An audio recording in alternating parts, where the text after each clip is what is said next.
Noticentro 1, CMI. Buenas noches, bienvenidos a las noticias. Los siguientes son los 3 hechos más importantes de hoy en Colombia. El gobierno sufrió hoy un duro revés en la Comisión Séptima del Senado cuando 8 de sus 14 miembros anunciaron que votarán por el archivo de la reforma a la salud.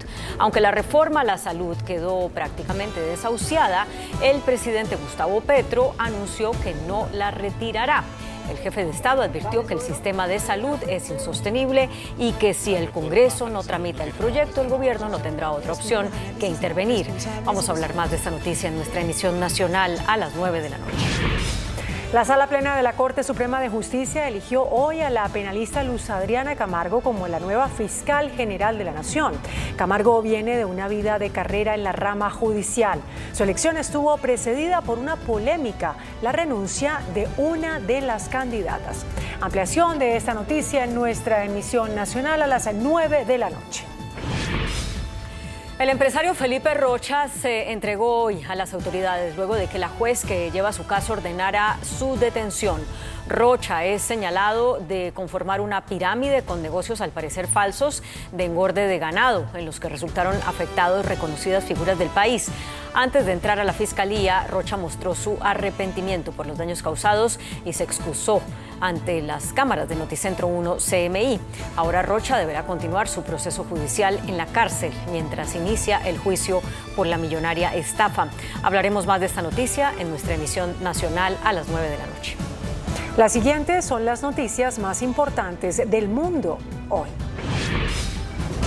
Inflación en Estados Unidos sorprende a los mercados y vuelve a subir. Fiscal especial asegura que Biden es un anciano sin memoria. Trump promete que si es reelegido liberará a todos los encarcelados por insurrección tras la toma al Congreso. Renuncia primer ministro de Haití desde Puerto Rico. El país sigue sumido en el caos por la violencia.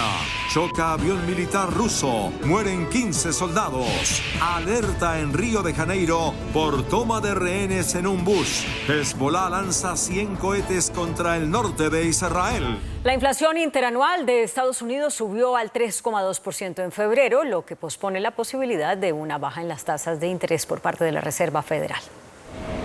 Con un crecimiento superior al previsto, una fuerte creación de empleo, una tasa de paro que lleva un tiempo récord por debajo del 4% y fuertes niveles de inversión, la estabilidad de precios se resiste. El índice de precios al consumidor del país norteamericano subió al 3,2% en febrero en tasa interanual, mientras que respecto al mes anterior aumentó un 0,4%, por encima de lo esperado por los analistas y muy por encima del objetivo del 2% marcado por la Reserva Federal. Según informó la Oficina de Estadísticas Laborales, la mayor parte del alza, el 60%, vino atribuida al aumento de los precios de la vivienda y de la gasolina, y el índice de precios de la energía creció un 2,3% respecto a enero, mientras que el precio de los alimentos se mantuvo casi sin cambios. En un segundo mes consecutivo de inflación más fuerte de lo esperado, cerró efectivamente la puerta a la posibilidad de un recorte de las tasas de interés de la Reserva Federal antes de junio, y algunos operadores y analistas apuestan a que los banqueros centrales podrían tener que esperar aún más. El exfiscal especial Robert Hur, encargado de investigar al presidente Biden por la presunta posesión ilegal de documentos clasificados, aseguró ante la Cámara de Representantes que Biden es un anciano sin memoria y que por eso no lo acusó. Robert Hur, ex fiscal superior de Maryland, investigó por meses al presidente Joe Biden por ocultar documentos clasificados en su casa durante su vicepresidencia durante el gobierno de Barack Obama. Hur desató una tormenta política el mes pasado cuando presentó su informe final, en el que aseguró que Biden es un anciano con mala memoria, por lo cual se negó a presentar cargos penales contra el mandatario. Hoy, el exfiscal fue interrogado en el Congreso. Allí defendió lo expuesto en el informe. My assessment in the report about the relevance of the president's memory was necessary and accurate and fair. Most importantly, what I wrote is what I believe the evidence shows and what I expect jurors would perceive and believe. I did not sanitize my explanation. nor did I disparage the president unfairly. Por su parte, el presidente estadounidense defendió el estado de su salud mental. I'm well-meaning, and I'm an elderly man, and I know what the hell I'm doing. I've been president, I put this country back on its feet. Biden ya había criticado el informe de Hoare al considerarlo como motivación política para desprestigiar su imagen. El presidente de Estados Unidos, Joe Biden, se convirtió matemáticamente en el candidato del Partido Demócrata para las elecciones de noviembre. Biden superó los 1.968 delegados que necesita para obtener la nominación por parte de su partido. De otra parte, el exmandatario Donald Trump está a punto de lograr los requisitos para su nominación por el Partido Republicano, después de las primarias en Georgia, Mississippi, Hawái y Washington que se llevan a cabo esta noche. Ambos candidatos deben esperar la formalización de sus respectivas nominaciones para más adelante en las convenciones de sus partidos. Y el expresidente Donald Trump prometió que si gana las elecciones de noviembre, liberará a los condenados por el asalto al Capitolio del 6 de enero de 2021, a quienes llama rehenes. El magnate, que busca la reelección para llegar de nuevo a la Casa Blanca por medio de su red Truth Social, dijo que una de sus primeras acciones como presidente será cerrar la frontera y liberar a los rehenes del 6 de enero encarcelados injustamente. Según cifras publicadas por el Departamento de Justicia, desde la toma del Capitolio, al menos unas 1.358 personas han sido acusadas y unas 500 han sido condenadas a penas de cárcel por el asalto. Mientras Donald Trump lucha contra 4 procesos penales, solicitó a la justicia de Nueva York que aplace al menos un mes su juicio penal por el caso de pagos a una ex actriz porno, hasta que la Corte Suprema se pronuncie sobre su reclamación de inmunidad presidencial. El primer ministro de Haití, Ariel Henry, anunció su renuncia en medio de la grave crisis desatada en la isla. El primer ministro haitiano, Ariel Henry, anunció este martes que dimitirá una vez se cree un Consejo Presidencial de Transición, capitulando ante la presión internacional que busca salvar al país abrumado por las bandas violentas que, según algunos expertos, han desatado una guerra civil a baja escala. Après le Conseil des ministres a Souéa, accepté pour mettre en place un Conseil présidentiel de transition. Membre conseil sa yo pral choisi après une entente entre différents secteurs de la vie nationale. Según el mandatario, la decisión se toma porque el país necesita paz, calma, estabilidad y desarrollo sostenible. El anuncio se hizo horas después de que varios dirigentes caribeños y el secretario de Estado de Estados Unidos, Anthony Blinken, se reunieran en Jamaica para debatir urgentemente una solución que detenga la espiral de la crisis en el país. Tras varios retrasos, zarpó desde Chipre un barco con 200 toneladas de ayuda humanitaria para Gaza.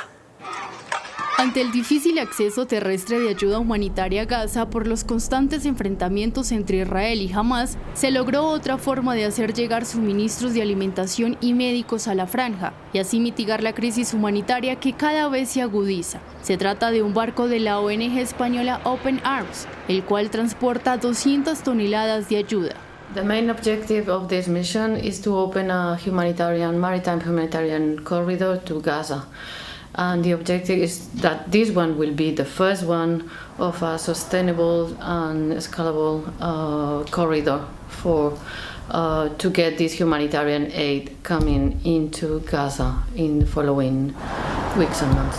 Por su parte, la ONU dice que el corredor marítimo hacia Gaza no sustituye la entrega de ayuda humanitaria por tierra.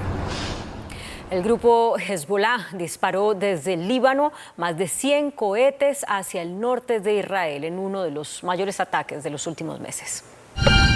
El grupo armado Hezbollah, apoyado por Irán, afirmó que disparó más de 100 cohetes Katyusha contra el norte de Israel, en respuesta a los ataques por parte del ejército israelí contra el Valle de la Beca, en el que causaron la muerte de 10 personas. Esta ofensiva es una de las mayores oleadas de cohetes desde el estallido de la guerra entre Israel y Hamás. Los choques entre ambas naciones se han concentrado principalmente en las zonas fronterizas, aunque Israel ha perpetrado algunos bombardeos selectivos en zonas alejadas de la divisoria, incluido uno a las afueras de Beirut, acabando con la vida del líder número 2 de Hamás. Un avión militar ruso se estrelló tras un incendio durante su despegue. La aeronave, que viajaba con 15 personas a bordo y que se encontraba en la región de Ivanovo, al noreste de Moscú, se accidentó debido al incendio en uno de sus motores. El Ministerio de Defensa ruso confirmó que no hay sobrevivientes. Ucrania lanzó un ataque masivo contra objetivos rusos en al menos 10 regiones. Ucrania lanzó este martes, en víspera de las elecciones presidenciales de Rusia, un ataque masivo con drones contra 10 regiones del país. Acción que estuvo acompañada por incursiones fronterizas por parte de unidades de voluntarios rusos que combaten en la fila del ejército ucraniano. En total fueron 2 docenas de aviones teledirigidos los que lanzó Ucrania contra Rusia, que provocaron incendios en 2 depósitos de combustible, por lo que Rusia decidió atacar varias zonas residenciales de Kryvyi Rih.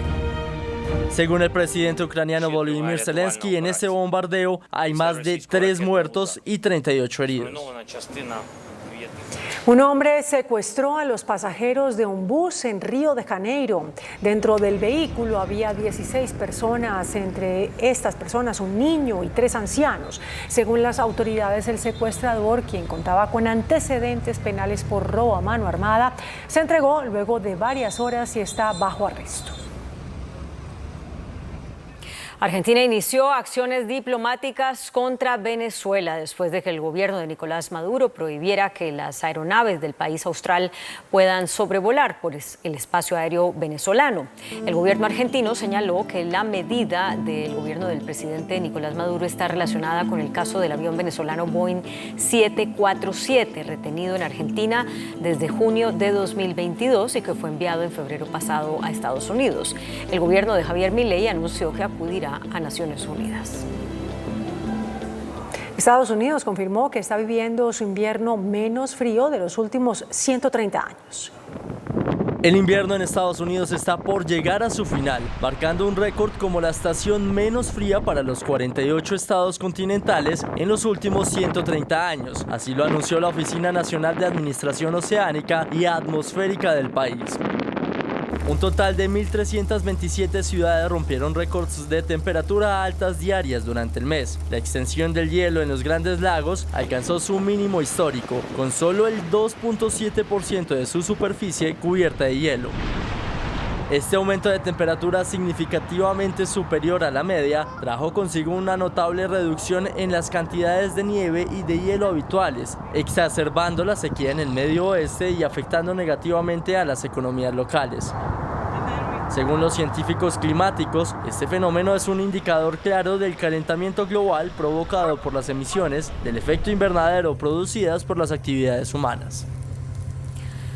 Una empresa italiana realizó la primera prueba de transporte por levitación magnética en una vía ferroviaria existente. Iron Leven ha realizado lo que dice es la primera prueba de transporte por levitación magnética en una vía ferroviaria existente, una tecnología basada en la ausencia de fricción y que tiene el potencial de reducir los costos y el uso de la energía a medida de que la industria busca sistemas más eficientes. Las imágenes muestran un prototipo de 1 tonelada viajando a una velocidad de 70 km por hora a lo largo de un tramo de 2 kilómetros en el interior de Venecia. Magleve crea un colchón de aire que separa físicamente el vehículo de la pista, reduciendo así la fricción, el ruido y las vibraciones. Las tecnologías Magleve provocadas en el pasado implican el uso de la infraestructura ad hoc para crear un campo magnético que interactúa con elementos a bordo del vehículo para suspender la carga. Pero en esta ocasión se trabaja con los ferrocarriles que ya están instalados en el país europeo. CMI presenta Pregunta a Yamil. Muy buenas noches. La Comisión Séptima del Senado acordó hoy hundir el proyecto de reforma a la salud que aprobó la Cámara de Representantes. 8 de los 14 senadores de la comisión firmaron una ponencia negativa al proyecto. El senador Miguel Ángel Pinto encabeza la lista del bloque de senadores que aprobó el hundimiento. El senador Pinto pertenece al Partido Liberal y es nuestro invitado esta noche. Senador, ¿qué fue lo que pasó? ¿Por qué hundieron la reforma de la salud? Bueno, primero permítame saludarlo, Yamil. Siempre será un honor poder estar acá compartiendo con usted. Nosotros veníamos trabajando en la comisión desde hace semanas, meses, debatiendo la reforma a la salud. Hemos llegado a la convicción de que esta reforma a la salud que se está tramitando tiene unos vicios de fondo, de forma, que no son operantes para poder sacar adelante la reforma. Fue un trabajo juicioso que se hizo con todos los 7 senadores, 8 ya, que firmamos hoy el día de la mañana la ponencia de archivo, y esa fue la conclusión a la que nosotros llegamos. A ver, senador, vicios de forma y vicios de fondo, dice usted. ¿Vicios de forma cuáles? Por ejemplo, mire, hay una consideración especial. La salud en Colombia, que es un derecho fundamental, está desarrollado a través de una ley estatutaria. Lo que estamos hoy debatiendo en la comisión y este proyecto es una ley ordinaria. Y con una ley ordinaria se pretende modificar una ley que es de mayor rango, de mayor jerarquía, como es una ley estatutaria. Luego, el trámite no debió haberse adelantado como ley ordinaria, sino como ley estatutaria. Es el primer punto. Eso se advirtió desde el comienzo cuando estaba en la Cámara. Aún así, la radicaron como una ley ordinaria. Y ello, pues, por supuesto, viola la Constitución política. Esto no admite ni siquiera un examen en la Corte Constitucional de que una norma de menor jerarquía modifique una norma superior. Estamos hablando de un derecho fundamental, como es el derecho a la salud. Adicionalmente, pero perdón sobre este tema. Es decir, que si la reforma llegara, por alguna razón, a ser aprobada, sería objetada por la Corte Constitucional. Estoy completamente seguro que la Corte Constitucional no pasaría el examen esta norma, por lo que no se puede hacer modificaciones de normas superiores con normas de menor rango. ¿Y por qué el gobierno no aceptó presentar el proyecto como reforma estatutaria? Tenía varias implicaciones. Una ley estatutaria requiere unas mayorías calificadas, es decir, se requiere la mitad más uno de los votos positivos por una reforma, no esta, que es la mitad más uno de los presentes del quórum, como es una ley ordinaria, entonces hay una mayoría calificada primero. Segundo, una ley ordinaria como esta, tan pronto la aprueba el Congreso, pasa a la sanción presidencial y entra en vigencia de manera inmediata. La ley estatutaria, para entrar a regir, primero tiene que ir a la revisión de la Corte Constitucional. Luego, el trámite de aprobación de una ley estatutaria es mucho más complejo, mucho más complicado, y se requiere la intervención no solamente del Congreso, sino de la Corte Constitucional para que salga adelante. Eso es tiempo. Y el gobierno lo presentó como una ley ordinaria para que pudiera entrar en vigencia.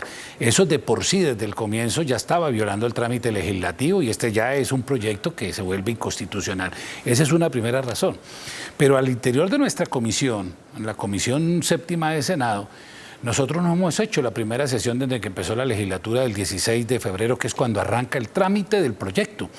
Nosotros teníamos que haber hecho, porque han sido solicitadas, por ejemplo, las audiencias públicas, pero audiencias públicas como las tiene contemplada la Ley Quinta, es decir, con una convocatoria de más de 8 días que puede participar cualquier ciudadano, que hay que escucharlos a todos los diferentes sectores que vayan a llevar a rendir las respectivas ponencias. Aquí se hicieron unas en enero, en tiempo que estaba en receso el Congreso, el año pasado cuando todavía no estaba en manos del Senado, pero eran audiencias de socialización donde intervenían los senadores. Las audiencias no están hechas para eso. Las audiencias tienen una reglamentación especial, 8 días de convocatoria en un medio de amplia difusión. No se ha hecho la primera y son obligatorias antes de rendir ponencia de primera instancia. ¿Ese es un vicio de forma o de fondo? Ese es un vicio de forma también. ¿Y de fondo?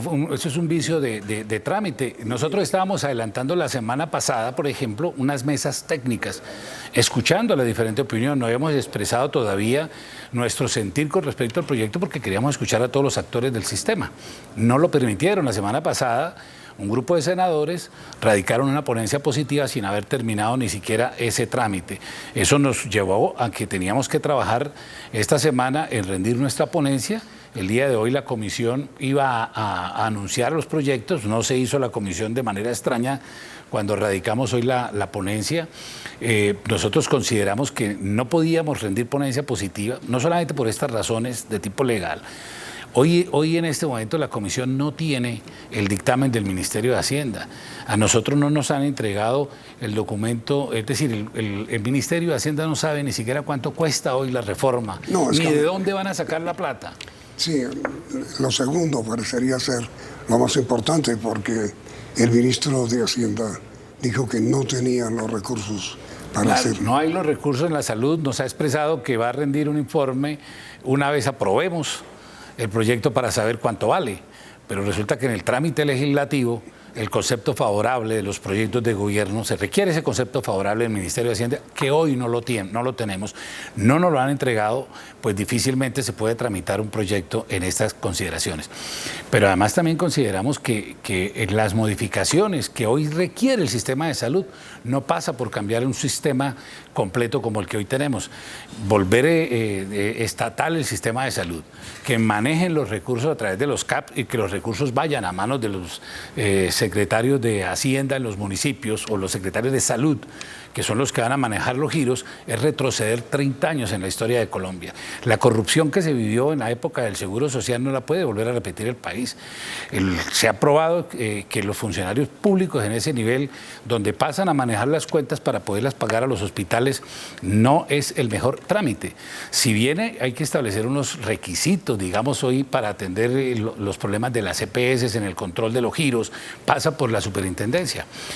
Que el sistema de salud tiene problemas económicos, hoy dijo el presidente que era insostenible porque se han perdido o se están perdiendo 30 billones de pesos.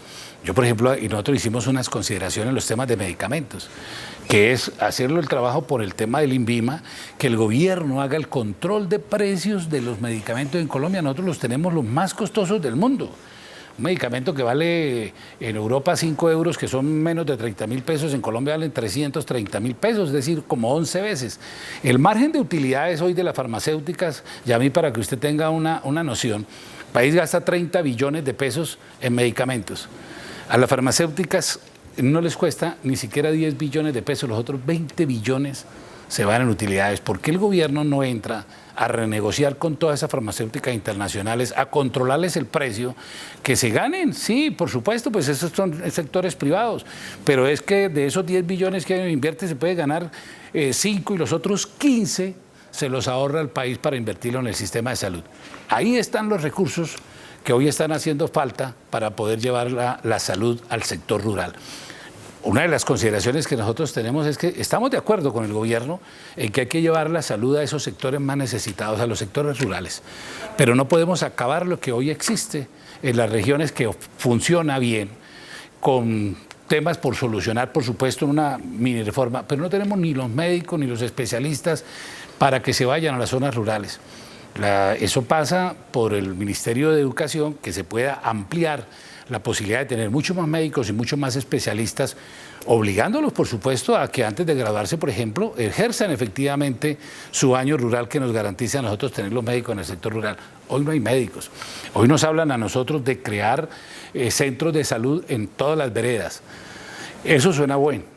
¿Quién lo va a pagar? Que lo pagan los alcaldes. Los alcaldes de los municipios de sexta categoría no tienen cómo hacer 500 metros de palcahuella, mucho menos para sostener 33 puestos de salud con médicos y enfermeras que además tampoco están. El ministro lo expresó en una audiencia en Bucaramanga que era necesario hacer una reforma tributaria para esto. Es cuando yo digo, o nosotros decimos, el equipo de ponentes que hoy trabajamos es por qué el Ministerio de Hacienda, que es el encargado de los recursos en el país, no nos dice cuánto vale esta reforma y de dónde van a salir, si es que de verdad vamos a salir. El ministro ha dicho que no tiene recursos. No hay recursos. Pues. Es una reforma inconveniente a todas luces. Esa es otra de las razones que nos llevó. Son muchísimos argumentos, Yamid, que han llevado el equipo de ponentes. Cada uno de los senadores de la Comisión Séptima tenía su propio estudio.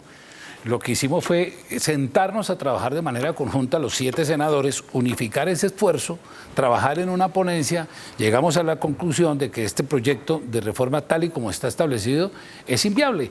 Y por eso los 7 radicamos esta mañana ya 8 senadores que se sumó y esperamos que ojalá algunos otros se sumen. Hoy somos mayoría, digamos, con esta ponencia, somos 14 senadores, 8 estamos radicando ponencia de archivo.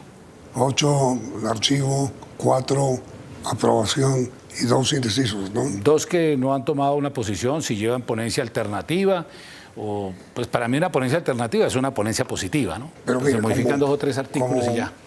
Como la ponencia todavía no ha sido votada, simplemente se acordó por parte de los 8 senadores votar mañana o cuando sea convocado, votar en contra, se acordó. ¿Qué pasa si aquí a mañana, porque el presidente ya advirtió que no retira el proyecto, lo cual supone que algún tipo de gestión hará el presidente o el gobierno con los parlamentarios indecisos, que son 2, y con los que inclusive firmaron el documento hoy de votar en contra para que cambien su voto? Yo creo que los 8 senadores tenemos argumentos claros de por qué no es viable esta reforma. El presidente ha expresado hoy a través de los medios que no va a retirar la reforma a la salud y que vamos a ir al trámite. Eso es lo que debe acontecer. La función del gobierno es radicar, presentar sus proyectos, pero la del Congreso es la de debatirlos, es la de discutirlos y votarlos. El que aprueba las leyes es el Congreso de la República. Y el Congreso es una rama autónoma e independiente. Ese ejercicio es el que tenemos que hacer en la comisión. Yo celebro que el presidente no lo retire y que nos vayamos a la comisión con argumentos de cara al país, de cara a la opinión pública, que ellos expresen cuáles son las posibilidades que tienen y que nosotros también expresemos nuestros argumentos. Entonces, a ver, lo que hoy se aprobó fue un acuerdo mayoritario para votar en contra del proyecto, sí, pero debe ser votado. Tiene que ser votado. ¿Qué pasa si la votación no resulta como usted espera, es decir, con mayoría? Si los 2 indecisos y alguno que cambie su voto y llegan a un empate 7-7. Bueno, con 7 que habíamos radicado inicialmente también garantizábamos que teníamos que no pasaba la reforma. La ley quinta tiene establecido que en cualquier proposición, en las ponencias estas de archivo, la ponencia del gobierno, que debe someterse a consideración, si queda empatada la votación, en cualquier rango, en 7-7 o 6-6, o como quedara en la primera, debe repetirse una segunda votación o en la misma sesión o en las sesiones subsiguientes. Si vuelve a quedar empatada, dice la ley quinta, se entiende archivada la proposición o en el caso de la ponencia. Es decir, que el gobierno, con 7 votos, y si hubieran 7 votos al otro lado diciendo que no tienen cómo pasar tampoco la ponencia si fuera en un caso de empate, si el empate persiste en 2 votaciones. Como el presidente ya anunció que no retira el proyecto, ¿va a haber debate sobre el proyecto? Sí, por supuesto. Debate cuando presenten ustedes mañana, tal vez, o cuando sea convocado la proposición pidiendo el archivo. Claro, nosotros esperábamos que hoy en la comisión se anunciara, en la sesión de hoy, el proyecto de salud. Cuando radicamos el proyecto, pues extrañamente cancelaron la comisión, hoy no hubo anuncios, no sé si mañana vayan a anunciar el proyecto de la salud o la semana entrante, pero cuando la convoquen, cuando la anuncien, pues empezaremos el debate. ¿Cómo se organiza? Pues pero lo primero que se debe votar es la proposición de archivo. A ver, doctor Pinto, antes de que nos diga cómo se pronuncia.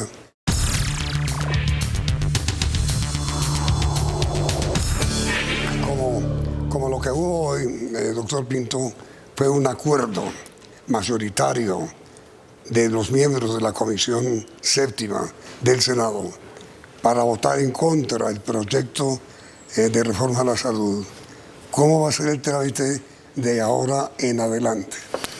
Primero, y a mí lo primero que hicimos hoy fue sentar nuestra posición de rendir una ponencia de archivo y de expresar que vamos a votar por el archivo del proyecto de la reforma de la salud, y ya somos 8, que hay una mayoría. ¿Cuál es el trámite en la comisión? Lo primero que se debe abrir en discusión y en debate es la proposición de archivo. Quienes la radicamos vamos a tener la oportunidad de sustentar nuestra ponencia y votarla. Si se aprueba por mayoría, con los 8 que hoy tenemos, la reforma de archivo, hasta ahí llegó el proyecto y se hundió. Si se negara por alguna razón la ponencia de archivo en un trámite, corresponde inmediatamente pasar a votar las ponencias positivas en el orden en que hayan sido radicadas. En este caso, pues está la ponencia de los 4 senadores, que fue la primera que se radicó del gobierno del Pacto Histórico, sí. Y no sé si los otros senadores presenten otras ponencias positivas alternativas, pero primero se votaría la del gobierno. y empezaríamos la discusión. De aprobarse, pues entramos a trabajar los temas de articulado de los proyectos. Pero yo confío de verdad en que esta posición, y por el bien del país, este es un tema nacional. El tema de la salud es algo que tiene en vilo al país. Hoy el sistema está colapsando por este proyecto que está en tránsito, que ni siquiera echa para adelante, no echa para atrás. Hoy las EPS no quieren prestarle los servicios, no quieren vincular hoy a los médicos, los que venden los medicamentos no se los quieren vender porque no saben ni siquiera quién les va a pagar, el sistema lo están ahogando. Yo sí creo que es un mensaje claro que tenemos que darle al país con respecto a la reforma. Y qué bueno que el presidente diga que no la retira para poder debatirla y discutirla y ponerle punto final. Pero mire, Yamil, los 8 senadores que tomamos esta posición no lo estamos haciendo ni contra el gobierno, ni por intereses de tipo político. Lo estamos haciendo por un tema de interés nacional. Qué bueno que pudiéramos sentarnos con el gobierno nacional, con los diferentes sectores, con los médicos, con los especialistas, con las EPS, con los usuarios, con todos, a diseñar un proyecto que de verdad entre a solucionar la problemática de la salud en Colombia, que se radique el 20 de julio, qué sé yo, pero que participemos todos en la construcción, en el diseño. Mire, el Partido Liberal, al cual yo pertenezco, desde cuando empezó el gobierno del presidente Petro, recuerdo que el presidente Gaviria lo expresó en su momento, quisimos y le pedimos al gobierno entrar a participar en la construcción de las reformas sociales. Esa oportunidad nunca se le dio ni al Partido Liberal ni a ningún otro partido. El gobierno llegó y radicó sus proyectos como finalmente le puede corresponder.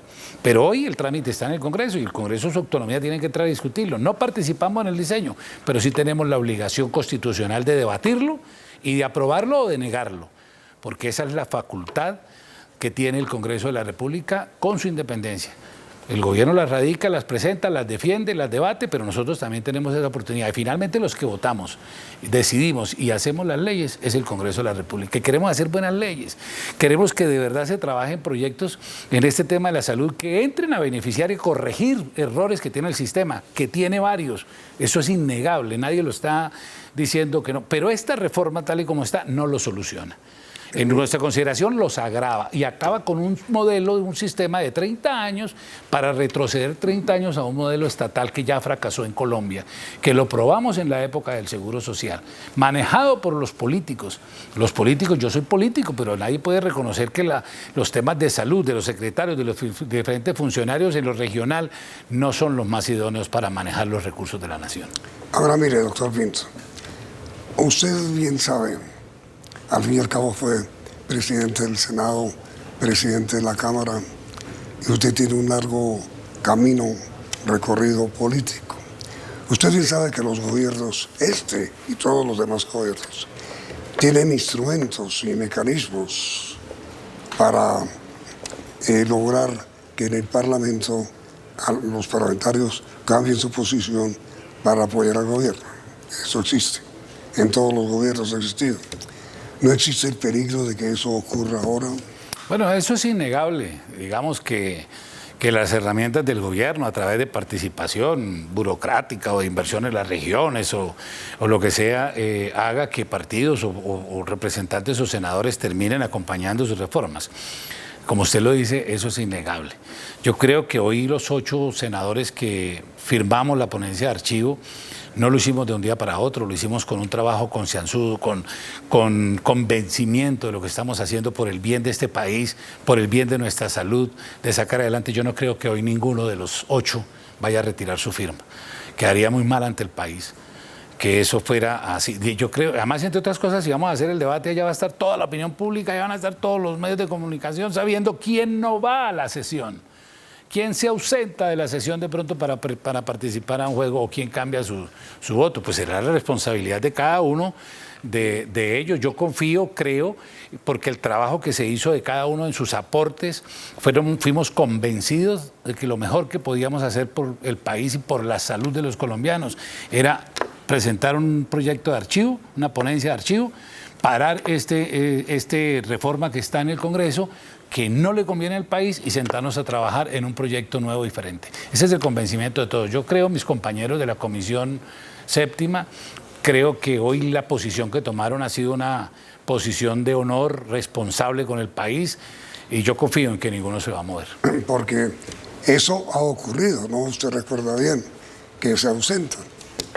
Sí, igual en alguna época conocimos a algunos congresistas que decían que los únicos que no echan para atrás son los ríos.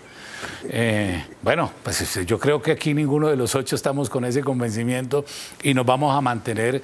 Además, ya mire, qué bueno, yo vuelvo y le digo, qué bueno que podamos debatir este proyecto en la Comisión Séptima, porque igual la ponencia hay que votarla. Para que se archive hay que ganar con votos, hay que votarla, pero vamos a los argumentos. Y qué bueno ver al gobierno allá en la comisión dándonos sus argumentos, nosotros entregando lo nuestro de cara a la opinión pública, de cara al país. No es un enfrentamiento ideológico, no es un tema contra el gobierno, como yo le digo, sino porque tengamos un buen sistema de salud. Y el mejor escenario precisamente es el del debate en la comisión, a través de cara, como digo, a la opinión pública, para que todo el mundo sepa cuáles son los parámetros que se están discutiendo en esta reforma a la salud. Creo que es lo más saludable. Además es el ejercicio democrático, que el gobierno defienda su proyecto y que el Congreso dé sus argumentos, porque finalmente el Congreso es el que vota. Mire, doctor Pinto, en la parte de fondo de la reforma, ¿qué tiene de malo la reforma para el país y para el sistema de salud? A ver, ya mire, son muchos elementos. Entre otras cosas, perdóname que yo voy a poner aquí un ejemplo, una cosa fue la reforma inicial que radicó el gobierno cuando estaba la ministra Carolina Corcho en el ministerio y empezó el tránsito en Cámara. Este establecía un sistema totalmente nuevo, digamos a lo que teníamos hoy en Colombia. Pero en la Cámara, en el tránsito de sus proposiciones, eso se fue desfigurando, fueron metiendo una colcha de retazos en proposiciones que incluso desfiguró el propio proyecto del gobierno. Hoy el gobierno ya hoy tiene un proyecto lleno de remiendos, de retazos que no sabe, normas contradictorias que hicieron muchas veces por complacer de pronto posiciones de los representantes de los partidos allá, y se desdibujó el mismo sistema que pretendía hacer el gobierno nacional. Hoy no es ni lo uno ni lo otro. Hoy tiene una mezcla, por eso cuando a mí me hablan de ponencias alternativas, yo digo, pero es que aquí ¿qué se le modifica? Primero son 2 sistemas diferentes, pero metidos en una colcha de retazos. ¿Pero qué tiene diferente? En este modelo los recursos los va a manejar el Estado.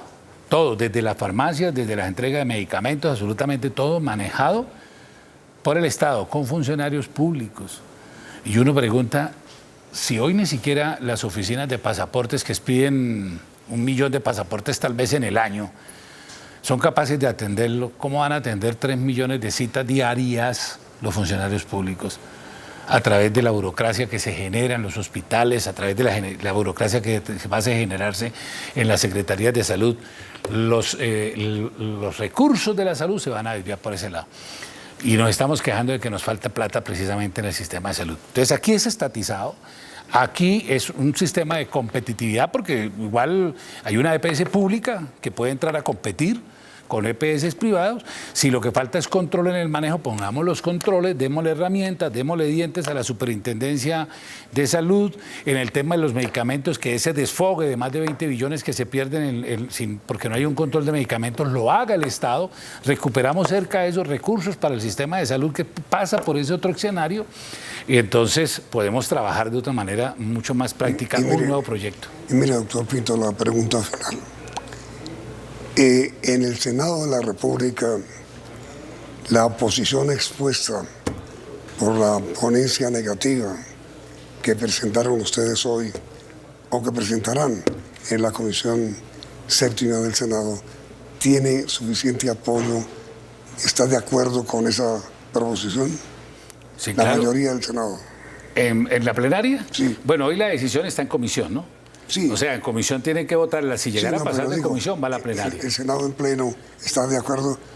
Yo creo que lo que yo vi hoy en la sesión plenaria del Senado, después de haber radicado la ponencia en la comisión, no tengo la absoluta certeza que si pasara de la comisión no pasaría tampoco de la plenaria. Yo creo que las mayorías en la plenaria del Senado, de todos los partidos, senadores de todas las bancadas, no acompañarían esta reforma. Lo noté hoy, lo vi y lo sentí en la plenaria del Senado. Pues doctor Miguel Ángel Pinto, muchísimas gracias por haber aceptado esta invitación y buena suerte con su gestión en la Cámara Alta. Oye, a mí muchas gracias a usted por la invitación. Como lo dije al comienzo, es un honor estar con usted. No, para mí muchas gracias. Y a ustedes, televidentes, gracias por la sintonía y los invitamos a continuar aquí en CNE. CMI presentó Pregunta a Yamil.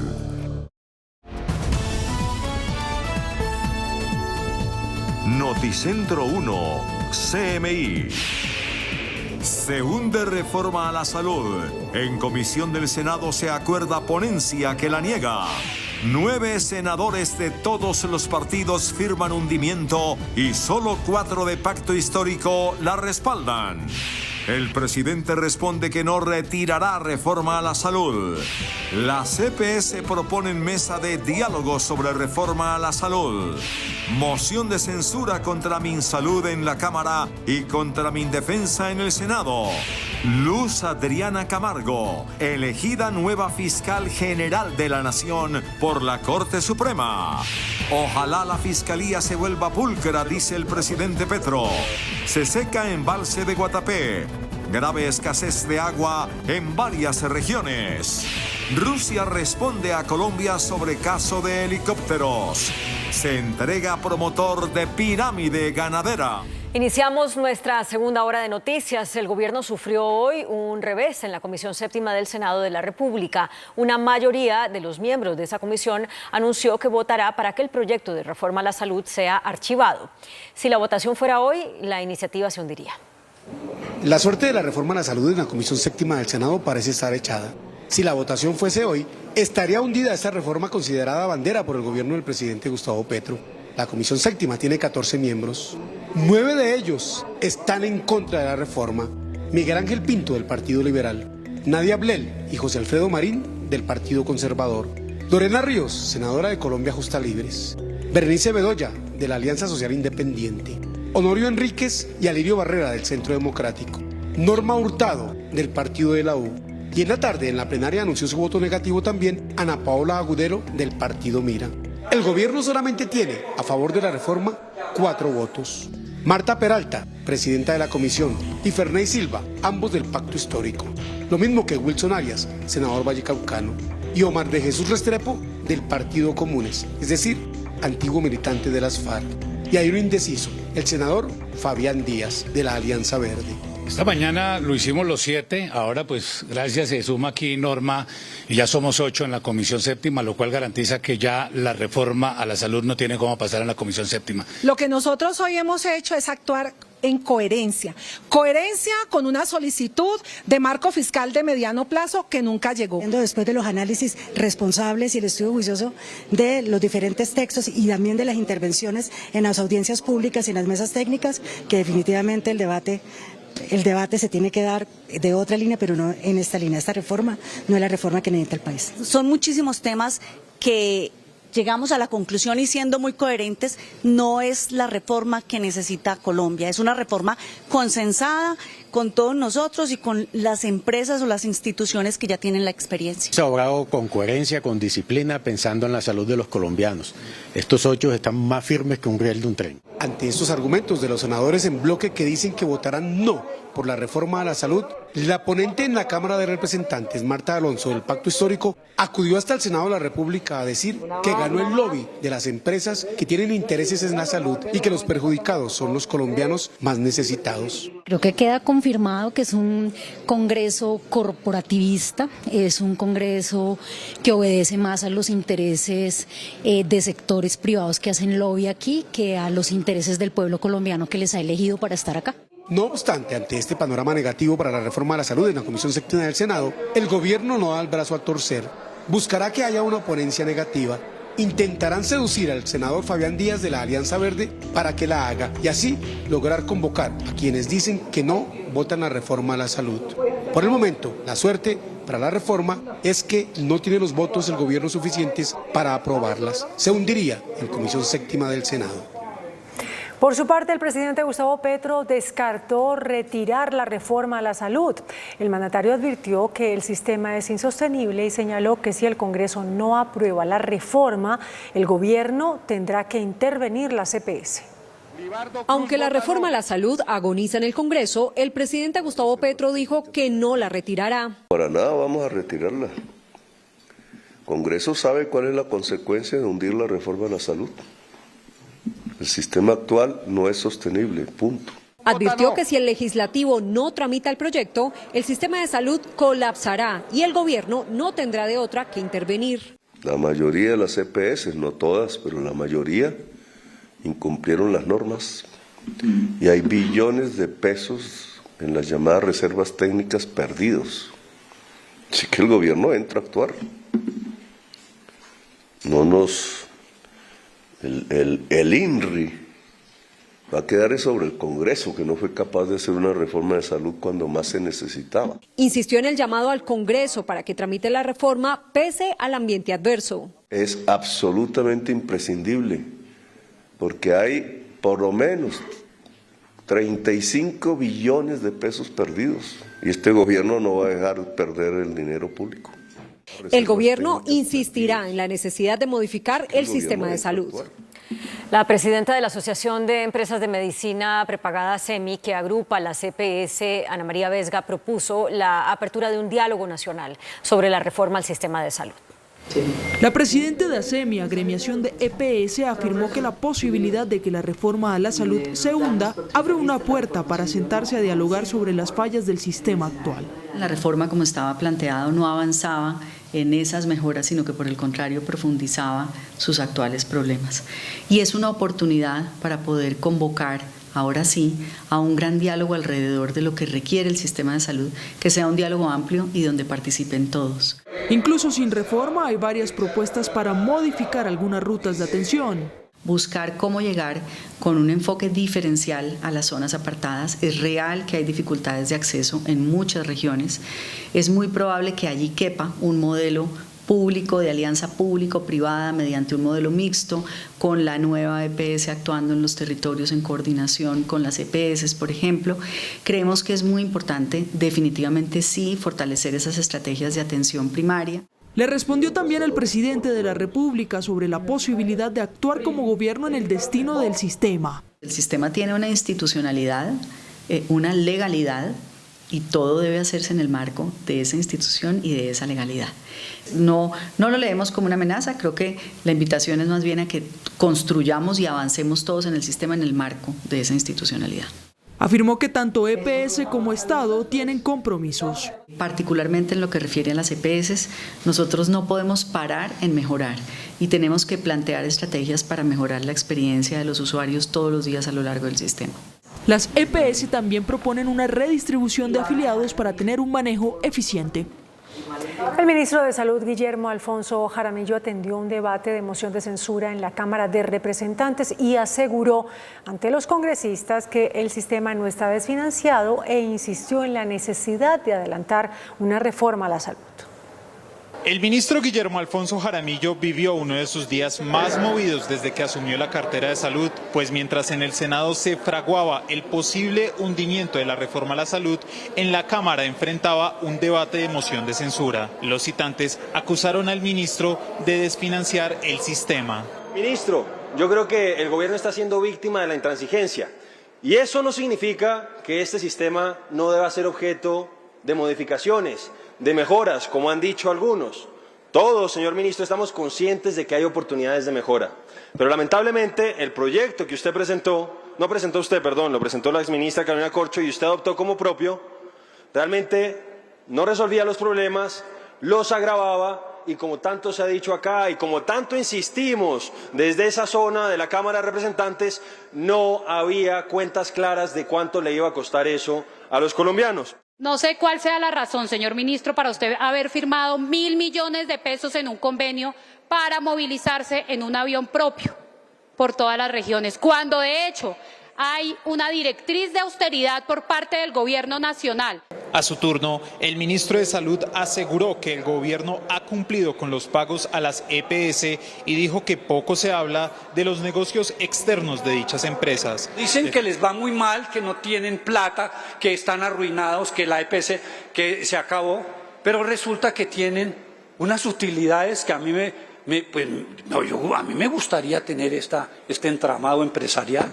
Defendió su gestión y aseguró que la reforma busca solucionar los grandes problemas del sistema de salud. A esta hora avanza en la plenaria del Senado el debate de moción de censura contra el ministro de la Defensa, Iván Velázquez. Buenas noches, Gerardo Aristizábal, detalles de lo que allí sucede. Hola Claudia, buenas noches. Pues el debate se ha subido de temperatura. Una confrontación abierta entre senadores del Centro Democrático y del Pacto Histórico. Paloma Valencia, Paola Holguín versus Iván Cepeda, reforzado por Inti Asprilla del partido Alianza Verde. ¿Qué es lo que dicen? Que el gobierno Petro entregó, los primeros manifiestan en la oposición, el país a la criminalidad, y los segundos dicen que no tienen autoridad los del Centro Histórico para hablar cuando en el país el clan del Golfo, que son los reductos del paramilitarismo, está desbordado. El debate comenzó sobre las 5 de la tarde con el senador J.P. Hernández, uno de los citantes a la moción de censura contra el ministro de Defensa, Iván Velázquez. ¿No considera usted, ministro, de que el Ministerio de Defensa le ha quedado grande y que la seguridad de Colombia bajo su ministerio se ha perdido? Ministro, ¿no ha pensado en la posibilidad de abandonar su cargo y dárselo a alguien que en realidad se apriete el pantalón y decida enfrentar a estos terroristas como corresponde? Porque la inseguridad en Colombia se salió de las manos, porque a Gustavo Petro le quedó grande gobernar. Y la sensación de los colombianos es que prácticamente no hay gobierno. Pero lo más doloroso y probablemente indignante es que mientras se empodera a los criminales, se debilita la fuerza pública. Yo pregunto, ¿qué ejército va a ser capaz de derrotar los ejércitos que hoy reciben 65 billones de pesos al año en negocios criminales, frente a los cuales el gobierno no volvió a hacer nada? Están comprometiendo el futuro de Colombia. A las acusaciones de que el gobierno Petro entregó el país a la criminalidad, refutó el senador Iván Cepeda del Pacto Histórico. Claro, hay gente que no le gusta que hablemos de otros gobiernos, pero aquí no se ha presentado una evidencia siquiera, un indicio de que este gobierno haya hecho un pacto criminal. ¿Pacto de Ralito les suena a algunos aquí? Pacto de Ralito, no, de Ralito, que llevó a 70 colegas o ex colegas de este Congreso o el anterior, en otras épocas, a la cárcel, cuando se le preguntaba a los congresistas si iban a votar leyes antes de ir a la cárcel. He sostenido que en este Congreso son unos vagos para votar la reforma pensional y son unos vagos para asistir a los debates de control político. Ejemplo simple, concreto, senador del Centro Democrático, José Alirio Barrera, no viene a la reforma pensional, firma una moción de censura y ni siquiera está acá. A la senadora María Fernanda Cabal, pues hace tiempos que no la veo, supongo que una vez hable de pronto bajará. Senadores que también puedo decir, senadores de Cambio Radical, con toda tranquilidad y todo respeto, ustedes han hecho un debate respetuoso. Ustedes tienen en términos, vamos a poner en términos militares, no tienen ni siquiera moral en las tropas, son 11 ustedes, tienen 4 contando al senador Pinto. Y 7 de ustedes no vienen a trabajar hoy y no vendrán a trabajar mañana. ¿Cómo se llama eso? Vagancia. Simple, vagancia. Avanza el debate con la presencia de unos 50 senadores, varios se han ido, como lo ha manifestado el senador Inti Asprilla. El ministro de Defensa está acompañado por todos los comandantes de las fuerzas. Desde el Senado de la República, Gerardo Aristizábal, Noticentro 1, CMI. Continúa usted, Margarita, en estudio. Buenas noches. Gracias, Gerardo. Buenas noches. Y la Sala Plena de la Corte Suprema de Justicia eligió hoy a la jurista Luz Adriana Camargo como la nueva fiscal general de la Nación. La elección de Camargo, penalista bogotana de 59 años, recuerda la frase bíblica "los últimos serán los primeros", pues llegó a la contienda para el cargo de fiscal general de última en septiembre, cuando el presidente Petro modificó la terna para sacar a Amparo Cerón. Camargo obtuvo hoy 18 votos en la única ronda de votación que realizó la Corte Suprema. Yo quisiera ser recordada porque yo siempre he actuado con independencia, he actuado con autonomía. Yo estuve al servicio de 4 fiscales generales de la Nación y de 3 magistrados de la Sala de Casación Penal. Y tuve un sinnúmero de pares que desarrollaron mis mismas labores. Y yo les quiero decir que yo no estoy acá en representación de persona alguna. Y yo no esgrimo ninguna bandera distinta a la de la rama judicial. La fiscal electa que reemplazará a Francisco Barbosa inició su carrera como sustanciadora en los juzgados de Palo Quemado. Fue directora administrativa en la Fiscalía de Bogotá, fiscal delegada y durante 9 años ejerció como magistrada auxiliar en la Corte Suprema, investigando la parapolítica al lado del hoy ministro de Defensa Iván Velásquez, con quien también trabajó en la Comisión Internacional contra la Impunidad de Guatemala. Estas serán sus líneas de acción como fiscal. La primera, la priorización con enfoque territorial. La segunda, análisis criminal con apoyo en la tecnología. La tercera, un fortalecimiento de las rutas de atención a las víctimas.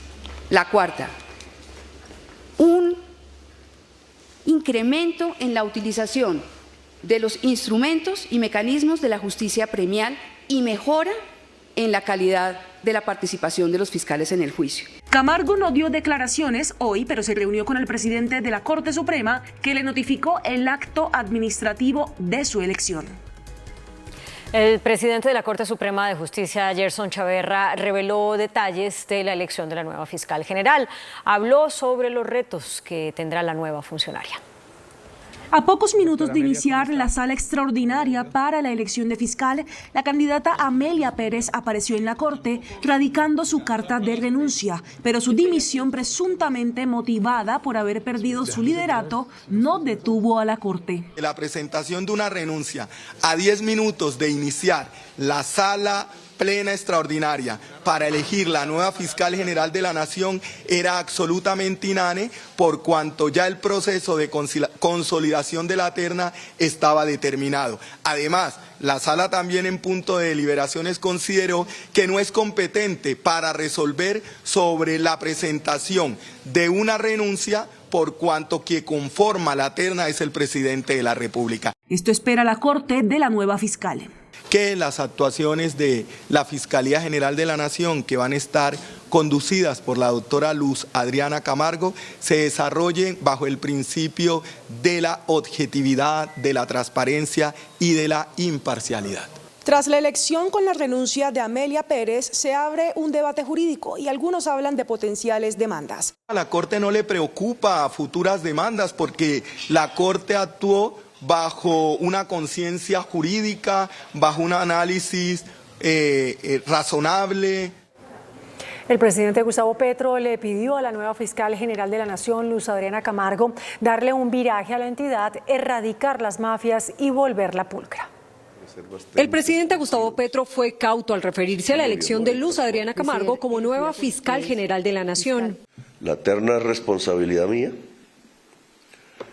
De eso hoy va a salir obviamente una mujer, es lo que se ha conseguido, y sin antecedentes de corrupción. De aquí para adelante pues ya veremos si se atinó o no se atinó. El mandatario encomendó a la cabeza del ente acusador recuperar la entidad que, según dice, ha estado cooptada por las mafias y la corrupción. Entonces lo que esperamos es que esta nueva fiscal coja las riendas y le dé un viraje a la Fiscalía para volverla una institución completamente pulcra y que le dé confianza a toda la ciudadanía colombiana de que se hará justicia. En la mañana el presidente Petro se reunió con Amelia Pérez, quien renunció sorpresivamente a la terna para fiscal.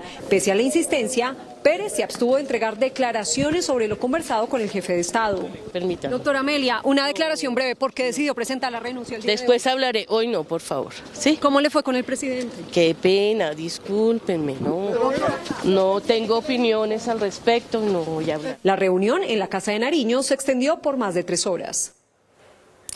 La representante en Colombia de la Oficina del Alto Comisionado de la ONU para los Derechos Humanos, Juliet de Rivero, dijo que la elección de fiscal general contribuye a la consolidación democrática y al Estado de Derecho. A través de un video enviado a los medios de comunicación, de Rivero insta a la nueva fiscal a priorizar la lucha contra la impunidad por graves violaciones a los derechos humanos, incluidos homicidios y agresiones a personas defensoras, y también la insta a reforzar investigaciones en el marco de la política de desmantelamiento de grupos generadores de violencia. El estudio de la Sociedad Colombiana de Ingenieros contratado por el gobierno asegura que el mejor metro para Bogotá es el subterráneo. El presidente Gustavo Petro insiste en modificar el proyecto e invitó al alcalde de Bogotá a recapacitar. El presidente Gustavo Petro insistió en soterrar un tramo del metro de Bogotá, esta vez respaldado por el estudio de la Sociedad Colombiana de Ingenieros. Escogemos la mejor solución, que es subterranizar el tramo de Antonio Nariño, y la calle 72 por la carrera 13, que tiene su estudio hecho. Y ese es el resultado final, esos son los números, esa es la mejor opción para Bogotá hoy. La propuesta del mandatario, que cuenta con el aval de expertos, es conservar el metro elevado desde el patio Taller de Bosa hasta la estación Antonio Nariño, que está ubicada en la carrera 30 con octava, y a partir de ese punto soterrarlo hasta la calle 72 por la carrera 13, no por la Caracas. Los números indican que se debe recapacitar, ¿o no? En general, lo que hemos tenido en estos años es una decisión política, no técnica. ¿Pero qué pasará con el traslado de redes y los predios adquiridos sobre la Caracas? Ya están expropiados, no se pueden devolver,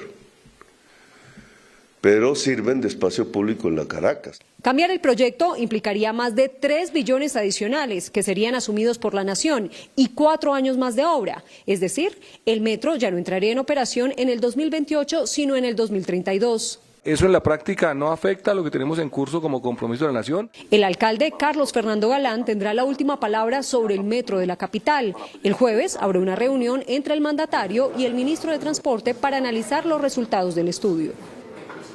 El alcalde de Bogotá, Carlos Fernando Galán, recorrió las obras de la primera línea del metro y aseguró que tienen un avance del 30.8%. En recorrido en el tramo inicial de las obras de la primera línea del metro de Bogotá, el alcalde Carlos Fernando Galán anunció que en el primer trimestre del 2026 empezarán a realizarse pruebas con trenes en el viaducto. Los ciudadanos van a ver en prueba trenes rodando por esta zona de Bogotá en 5.7 kilómetros en el primer trimestre del 2026. El mandatario también se refirió al estudio que la Sociedad Colombiana de Ingenieros entregó a la Agencia Nacional de Infraestructura. Según la información que conocemos de medios, no nos lo han entregado formalmente todavía, es que claramente se ratifica que este proyecto tiene mucho más avance en términos de todos los estudios requeridos para construirse. El gerente de la empresa Metro de Bogotá confirmó que en 2 meses algunas estaciones de Transmilenio van a ser cerradas por las obras que empezarán en el tramo de la avenida Caracas. Los cierres de 2 estaciones en el mes de mayo, la calle 26 y Marley. Anunciaron también que el 4 de octubre será entregado el intercambiador de la Caracas con 72, construcción en la que convergen la primera y la segunda línea del Metro de Bogotá. La Procuraduría General de la Nación no anulará el juicio disciplinario que cursa contra el suspendido canciller Álvaro Leiva. En audiencia, el procurador del caso notificó que el juicio contra Leiva por las presuntas irregularidades en la licitación de los pasaportes sigue en pie. La Procuraduría considera que el pliego de cargos contra Leiva es ajustado a la ley. El problema de la expedición de los pasaportes será resuelto en 1 mes para abrir una nueva licitación. Esto lo anunció hoy el canciller encargado, Luis Gilberto Murillo, tras un debate en la Comisión Segunda del Senado. El plazo de 1 mes que se fijó el canciller encargado, Luis Gilberto Murillo, para resolver el tema de los pasaportes, lo dio en diálogo con Noticentro 1 CMI. Dijo que debe apelar a esa situación porque debe preparar una nueva licitación que no ponga en juego la licitación de los pasaportes en Colombia. Tengo que resolver. Es decir, esto, yo creo que para bien de la Cancillería, para bien del gobierno, para bien del país, de las personas que quieren tener tranquilidad sobre lo que va a pasar después de octubre con su pasaporte, hay que resolver. Además tenemos unos tiempos, técnicamente hay que garantizar por lo menos 4 o 5 meses para la implementación de un nuevo proceso. Estamos justo en ese margen para poder lograr que tenemos ya responsable contrato. El canciller celebró la mesa técnica que convocó el contralor encargado Carlos Mario Zuluaga. Dice que eso servirá para aportar soluciones jurídicas y técnicas a la licitación que está preparando su despacho. La Superintendencia de Industria y Comercio llevó a cabo una visita de inspección a la firma Thomas Gregg & Sons.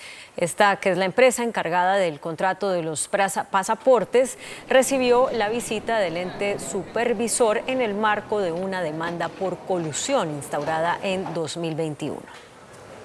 Avanza el proceso de elección del nuevo rector de la Universidad Nacional. Hoy se cumplió la consulta interna que definió los nombres más opcionados para llegar al cargo.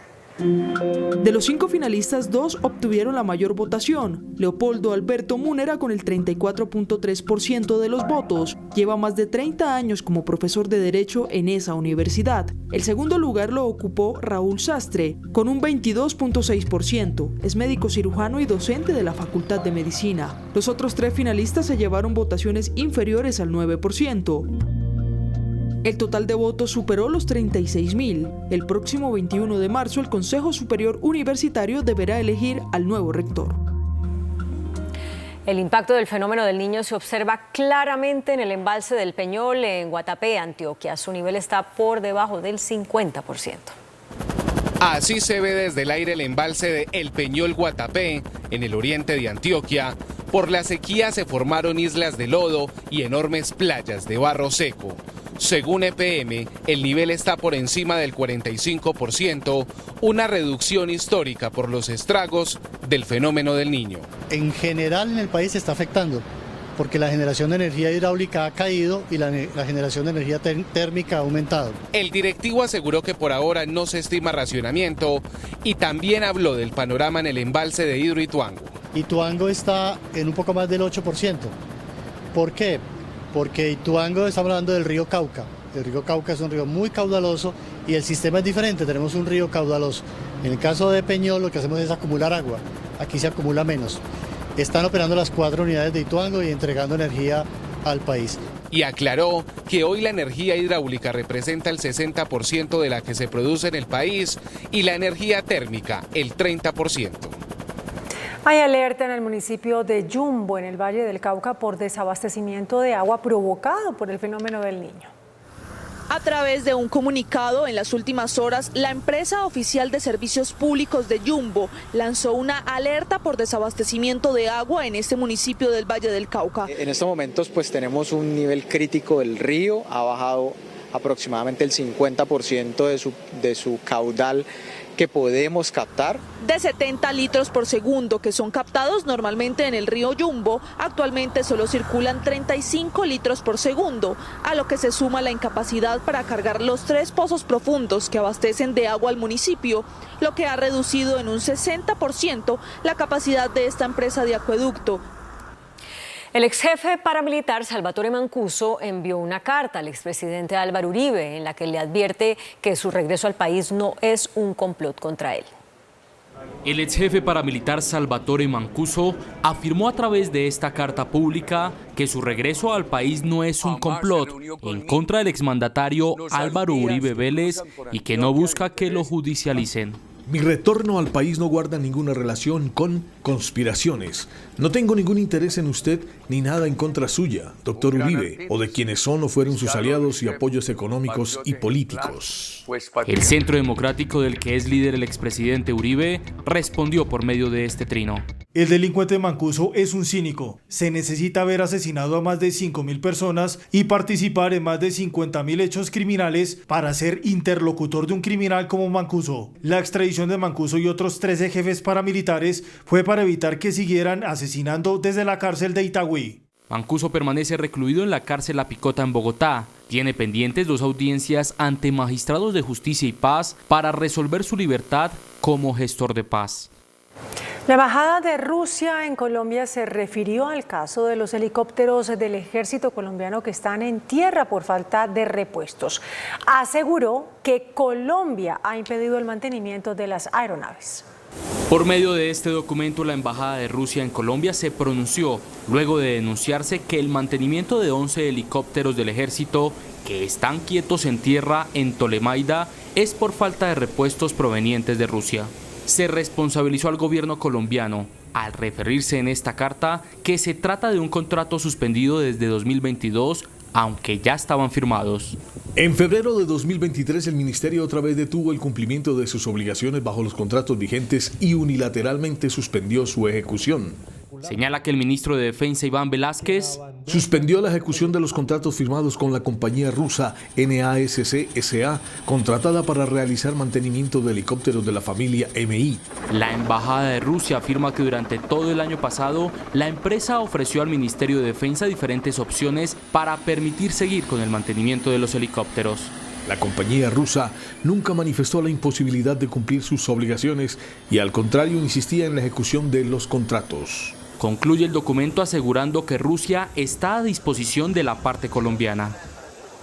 La Contraloría General de la República abrió una actuación de fiscalización por la construcción de un radar al servicio de la Armada en la isla Gorgona.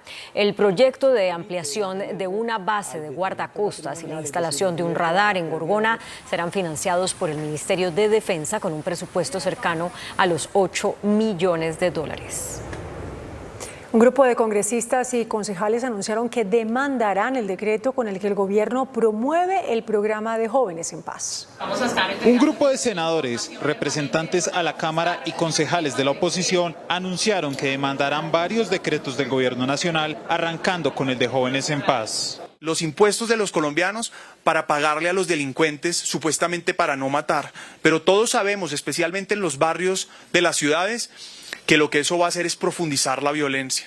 Anuncian más demandas. Un equipo, un grupo que se ha denominado promotores de la legalidad, con el ánimo de utilizar todas y cada una de las herramientas que el Estado de Derecho permite en Colombia. El exministro de Justicia, Wilson Ruiz, también hace parte del grupo. En Cali, la policía realizó la incautación más grande de sustancias alucinógenas en la última década. 5.626 kilos de marihuana que eran transportados dentro de un tractocamión fueron decomisados en el barrio Las Brisas, en el norte de la capital vallecaucana. La marihuana tiene un valor cercano a los 2.000 millones de pesos. El ganadero Felipe Rocha se entregó a las autoridades luego que una juez ordenara su detención. Noticentro 1 CMI registró el momento de la entrega. La tarde de este martes, el empresario Felipe Rocha llegó al búnker de la Fiscalía en Bogotá a ponerse a disposición de las autoridades. Vengo a presentarme voluntariamente. Hasta el momento no tengo boleta de captura, entonces vengo a ponerme a disposición de las autoridades. Como siempre ha actuado en este caso. Rocha es señalado de conformar una pirámide con negocios al parecer falsos de engorde de ganado. ¿Usted inocente qué considera?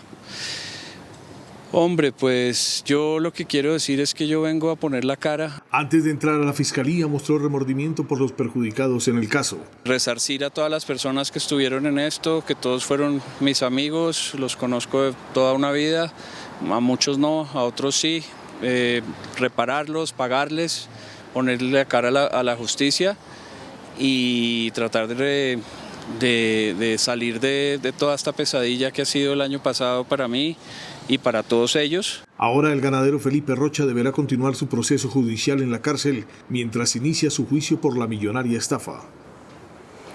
El gobierno y el Frente Comuneros del Sur del ELN anunciaron su primer acuerdo conjunto sobre desminado humanitario en Nariño. El Frente Comuneros del Sur, una vez más, reafirmamos nuestra voluntad. El primer paso lo dio el Frente Comuneros del Sur tras la apertura de los diálogos regionales en Nariño y dijo que está dispuesto a iniciar un proceso de desminado humanitario en sus áreas de influencia. Anunciamos que el Frente Comuneros del Sur estamos listos para iniciar el proceso de desminado humanitario en las zonas de operación como una acción concreta de paz territorial. El comisionado Patiño les cogió la caña y aceptó este primer acuerdo territorial.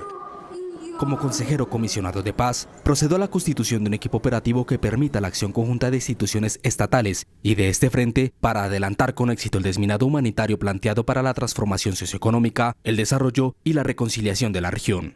Mientras las comunidades recibirán este alivio, habrá que esperar la reacción del Comando Central del ELN. Continúa el cruce de acusaciones entre el Alto Comisionado para la Paz, Otic Patiño, y el primer comandante del ELN, Antonio García. Los diálogos regionales en Nariño se convirtieron en la manzana de la discordia entre el comisionado Patiño y el jefe del ELN, Antonio García, el sábado durante la instalación de este proceso de territorialización de la paz. Esto dijo Patiño contra García y sus acusaciones de que era un show con una supuesta desmovilización. Es un jefe, es uno de los jefes del ELN el que dice eso, pero pues, ¿quién le cree? Hoy, García ripostó: joven Oti, ¿de cuál violencia hablas? Las comunidades están hartas de la violencia que llevan los paramilitares y militares a las regiones. ¿Quién es el aliado permanente de los paramilitares? ¿No son acaso las Fuerzas Armadas del Estado? A lo que metió más veneno. Joven Oti, por Dios. ¿Y tú? ¿Qué disposición tienes de cambiar la realidad? Lo concreto es que te haces el loco para esquivar las respuestas a las violaciones de acuerdos y del cese del fuego. Claro, de incumplimientos podremos hablar desde los tiempos del M-19. El comisionado Patiño ha decidido por ahora guardar silencio. El director del Comité Autónomo de la Regla Fiscal, Andrés Velasco, afirmó que el gobierno no cumplirá con las metas de 2024 y advirtió un crecimiento de la deuda pública. En la evaluación del Comité Autónomo, el país tendrá grandes dificultades en materia fiscal en 2024.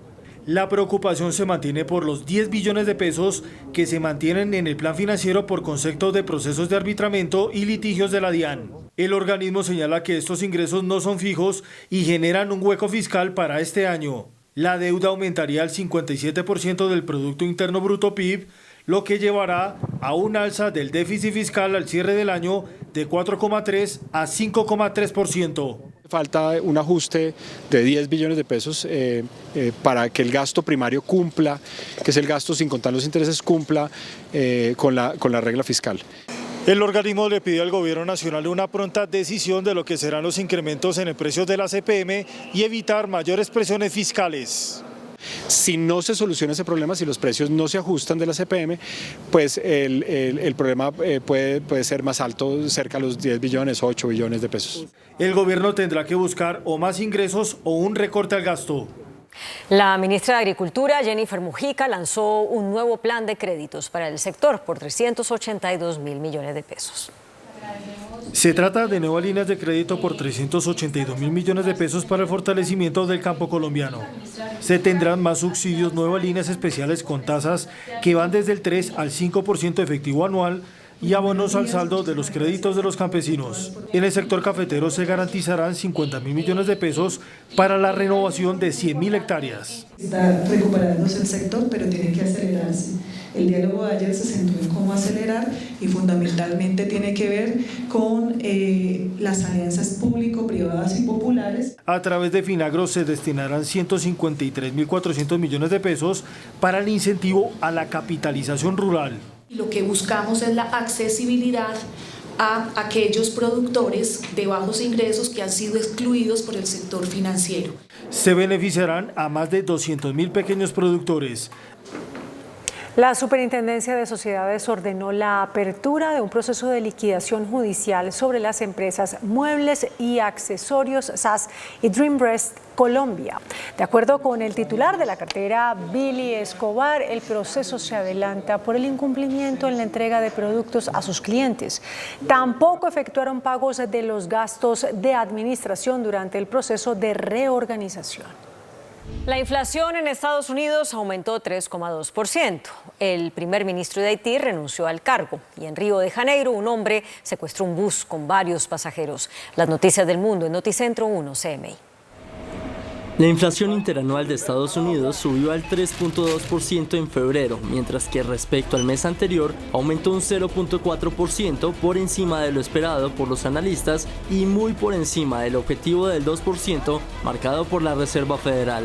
La mayor parte del alza vino atribuida al aumento de los precios de la vivienda y la gasolina. El primer ministro de Haití, Ariel Henry, aceptó renunciar al cargo después de semanas de creciente presión y aumento de la violencia en la empobrecida nación caribeña. Por su parte, el líder de la pandilla Los Barbecue dijo que no reconocerá ningún gobierno establecido por el Consejo de Transición. En Río de Janeiro, en Brasil, un hombre armado intentó asaltar un autobús cuando salía del terminal, tomando como rehenes por lo menos a 16 pasajeros, dejando a 2 personas heridas, luego de que el secuestrador abriera fuego cuando se vio acorralado por la policía. Según las autoridades, el atacante, quien contaba con antecedentes penales por robo a mano armada, se entregó luego de varias horas. El índice de capitalización de la bolsa, que mide el comportamiento de las 25 principales acciones, cerró a la baja. El índice selectivo MSCI Colcap de la Bolsa de Valores de Colombia bajó 1,51% a 1.278 puntos. La acción de Canacol Energy fue la que más subió, con una valorización de 3,12% a 15.880 pesos. La acción de Mineros fue la que más bajó, con una pérdida de 5,56% a 2.550 pesos. La acción más negociada fue la de Interconexión Eléctrica ISA, al movilizar más de 23.000 millones de pesos, con una variación negativa de 4,13% a 17.640 pesos. El dólar cerró al alza. Indicadores económicos en Noticentro 1, CMI. La tasa representativa del mercado, que regirá para mañana miércoles, será de 3.919 pesos con 86 centavos. Los profesionales de cambio compran la divisa en promedio entre 1.780 pesos y la venden entre 1.820 pesos. Un euro cuesta 4.280 pesos. La libra de café en Nueva York se cotizó a $1,85. El azúcar se transó en 21,94 centavos de dólar la libra. El barril de petróleo WTI se cotizó en $78.03. La referencia Brent para Colombia se cotizó en $82.39. Una acción de Ecopetrol cuesta 2.075 pesos. Hasta aquí Noticentro 1, CMI.